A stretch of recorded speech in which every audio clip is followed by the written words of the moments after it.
আপনারা দেখছেন BNA news, সবার সাথে সবার পাশে।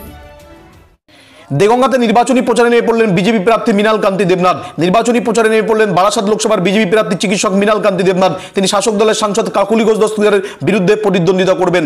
শুক্রবার দুপুরে দেগঙ্গার অম্বিকানগরে একটি কর্মী সভা করে পাশে একটি হনুমান মন্দিরে পুজো দিয়ে তিনি নির্বাচনী প্রচার শুরু করেন। দেগঙ্গার বিস্তীর্ণ এলাকা ঘুরে ঘুরে সাধারণ মানুষের কাছে ভোট প্রার্থনা করেন এবং আশীর্বাদ নেন। এদিন তার সঙ্গে নির্বাচনী প্রচারে সামিল হন বিজেপির সংখ্যালঘু মোর্চার রাজ্য সম্পাদক কাসেম আলী, দেগঙ্গার মণ্ডলের সভাপতি দেবাশিস মজুমদার, দেগঙ্গা বিধানসভার বিজেপির কনভেনর নীলিমা দে, বিজেপি জেলার সহ সভাপতি বিপ্লব হালদার, বিধানসভার পর্যবেক্ষক জয়দেব পাল, মহিলা মোর্চার সহ সভানেত্রী গীতা চৌধুরী সহ অন্যান্য নেতা ও নেতৃত্বরা।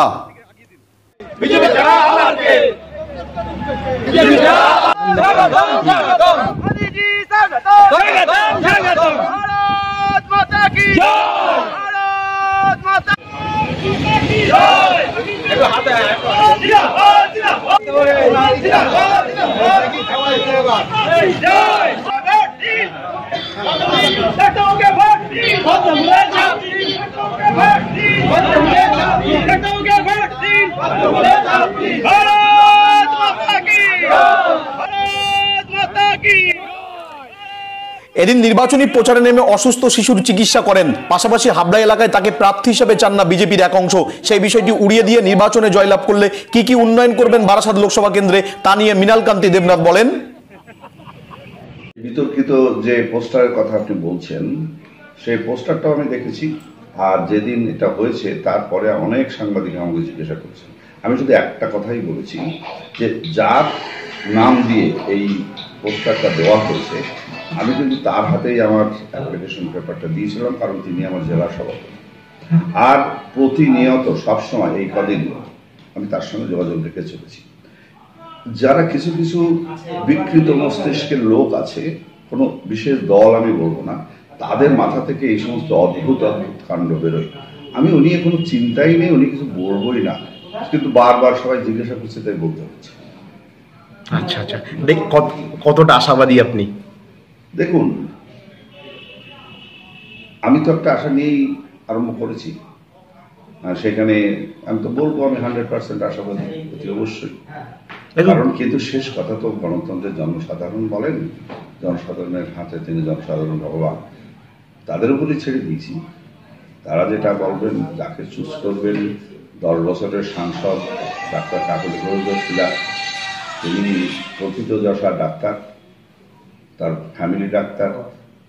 আমি ডাক্তারি কোনো ব্যাপার নেই, এখানে তো ডাক্তারি টেস্ট হচ্ছে না, এখানে টেস্ট হচ্ছে আদর্শে।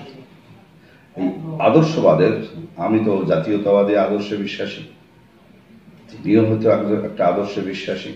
এই আদর্শ সেইটা নিয়ে এসে আমাদের বিরোধিতা। আর কে উনি আমি কি করতে পারবো না পারবো তার তো বড় কথা হচ্ছে জনসাধারণ ওনাকে চেনে জানে। উনি 10 বছর যদি ভালো কাজ করে থাকেন তাহলে ভোট দেবেন, আর যদি খারাপ কাজ করে থাকেন তাহলে আমাকে ভোট দেবেন। এই সিদ্ধান্তটা তো আমি বলতে পারি না যে কাকলি ঘোষ দস্তিদার উনি খারাপ না ভালো, এই কথাটা আমি কেন বলবো? জনসাধারণ রায় দেবে আপনার। জনসাধারণ, গণতন্ত্রের জনসাধারণ শেষ কথা, তারা তাদের প্রতিনিধি চুজ করে নেবে। কিন্তু এই যে প্রতিনিধি চুজ করবে সেটা করতে দেওয়া হয় না। আচ্ছা আচ্ছা, আপনার কি আশা আছে, কি উন্নয়ন করবেন বারাসাতবাসীর জন্য?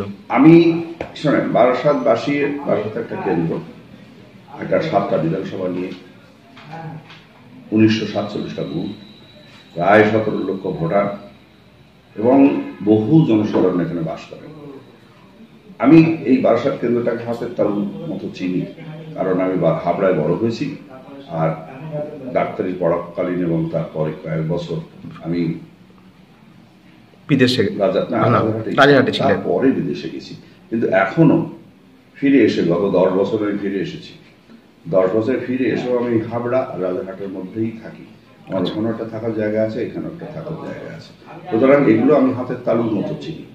এখানকার লোকজনকে চিনি, এখানকার পানওয়ালা, সিগারেট বিক্রি করা লোক, ভেন্ডি বিক্রি করে যারা, রিক্সাওয়ালা, ঠেলাওয়ালা, এদের সঙ্গে আমার বেশি খাতির। আমি তো একসময় খুব গরিব মানুষ ছিলাম, বড় লোকের সঙ্গে বেশি খাতির করতে পারিনি। তা তাদের আমি চিনি, অনেকে চেনে। আপনি হাতিয়ারায় যান, এক ডাকে আমাকে চিনবে, কারণ ওখানে আমি 5 বছর প্র্যাকটিস করেছিলাম। এখন এদের পরে ভরসা করি রাস্তায় নেমেছে, আমি এদের সঙ্গেই বেশি হেল্প করবো। আর আপনি কি একটা বলেন সংখ্যালঘুদের কথা নাকি? কি উন্নয়ন মানে বার্তা দিতে? আমি যেহেতু আমি নিজে চিকিৎসক, আমার সব থেকে দুঃখ লাগে, আর যার জন্য আমি বিদেশ থেকে ফিরে এসেছি, সেটা হচ্ছে এখানকার লোকে বা অন্যান্য জায়গার লোকেরও ডাক্তারের কাছে পৌঁছানো খুব কষ্ট করে। মানে এই ধরুন আমি হাওড়া প্র্যাকটিস করি, এই দেগঙ্গা থেকে লোক আমার ওখানে যায়, আমি গাড়ি করে এখানে আসলাম, কিন্তু তাদের যেতে হয় নানা রকম কষ্ট করে। এর না করেও অন্তত প্রাথমিক চিকিৎসা করা যায় একটা, সেটাকে বলে হেলথ, ইলেকট্রনিক হেলথ, যেটা পৃথিবীর সব জায়গায় এখন হয়ে গেছে। আমি যদি সাংসদ হই, সংসদের যে কাজকর্ম সেগুলো তো করবই, আর অন্য সময় গভর্নমেন্ট সাংসদকে কিছু টাকা পয়সা দেয়, তার প্রথম বছরের টাকায় পুরো লাগবে না, প্রথম বছরের টাকার 1/5 আমি পুরো বারাসাতের কেন্দ্রে যতগুলো বিধানসভা আছে সেখানে হেলথ প্রকল্প চালু করবো। আমার তার একটা ফ্র্যাকশন, হেলথ মানে ঘরে বসেই ডাক্তারের সঙ্গে চিকিৎসা করা যায়। পরিশেষে বিজেপির সংখ্যালঘু মোর্চার রাজ্য সম্পাদক কাসেম আলী বলেন, অনুন্নয়ের বাংলা, যে বাংলায় কোনো উন্নয়ন হয়, দীর্ঘ 7.5 বছরে ভাওতাবাজি ছাড়া আর বাংলার মানুষ কিছু পায়নি। গরিবের ডক্টর চৌকিদার মৃণালকান্তি দেবনাথকে এবারে মানুষ ছোট ফুলে আর ভোট দেবে না, বড় ফুল অর্থাৎ পদ্ম ফুলে ভোট দিয়ে মৃণালকান্তি দেবনাথকে বিপুল ভোটে জয়যুক্ত করবে। দেগঙ্গার মানুষ চাইছে পরিবর্তনের প্রেক্ষাপটে দাঁড়িয়ে, এবং বিশেষ করে দেগঙ্গার মানুষ চাইছে দাঙ্গা মুক্ত দেগঙ্গা। আমরা দাঙ্গা চাই না, আমরা দাঙ্গা মুক্ত দেগঙ্গা উপহার দিতে চাই। দেগঙ্গা থেকে শেখ মুক্তর রিপোর্ট, বিএনএ নিউজ, উত্তর 24 পরগনা।